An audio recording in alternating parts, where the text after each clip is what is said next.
বন্ধুরা, এই মুহূর্তে আমি দাঁড়িয়ে আছি দার্জিলিংয়ের one of the most visited offbeat site scene, that is Lepcha Jagat. যদিও এখন এটা অফবিট নয়, টুরিস্টরা দার্জিলিংয়ে এসে লেপচা জগৎ একবার অবশ্যই আসে।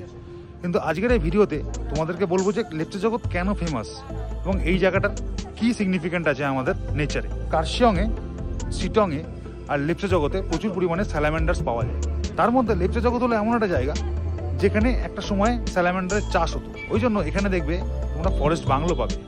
ওয়েস্ট বেঙ্গল ট্যুরিজম ডিপার্টমেন্টের ওয়েবসাইট থেকে তোমরা সেই ফরেস্ট বাংলো বুক করতে পারো। লেপচা জগৎ থেকে খুব সুন্দর কাঞ্চনজঙ্ঘা স্লিপি বুদ্ধার ভিউ আছে এবং লেপচা জগতের এই জায়গাটা কিন্তু সবসময় এরকম মিষ্টি একটা ওয়েদারে ভরে থাকে। এখানে এলে তোমরা যেরকম দারুণ দারুণ রিলস এবং ফটোস ক্লিক করতে পারবে, সেরকমই তোমরা এনজয় করতে পারবে পাইনের জঙ্গলের এরকম স্নিগ্ধ একটা দৃশ্য। সবচেয়ে বড় কথা, মেঘে ঢেকে থাকার কারণে ম্যাক্সিমাম সময়ই লেপচা জগতের ওয়েদার এবং লেপচা জগতের পরিবেশটা খুব রোমান্টিক হয়ে থাকে। তাই if you guys are couple or if you guys are newly married, তো একবার কিন্তু নিজের পার্টনারের সাথে লেপচা জগৎ অবশ্যই ভিজিট করো।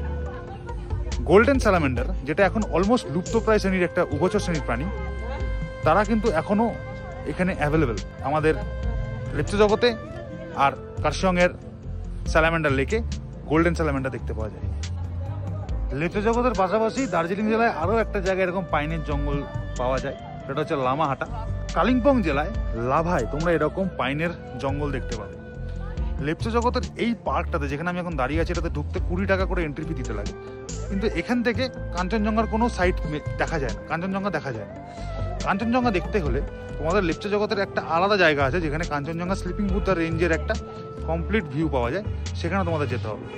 এবং সেখানে তোমরা কীভাবে যাবে তার ভিডিও রয়েছে আমার ইউটিউব চ্যানেলে, অবশ্যই গিয়ে দেখে নিও। তোমরা যারা ট্রেকিং বা হাইকিং করতে ভালোবাসো, তারা এই জঙ্গলের মধ্যে দিয়ে এই যে রাস্তাটা আছে, এটা দিয়ে সোজা উপর দিকে উঠে যেতে পারো।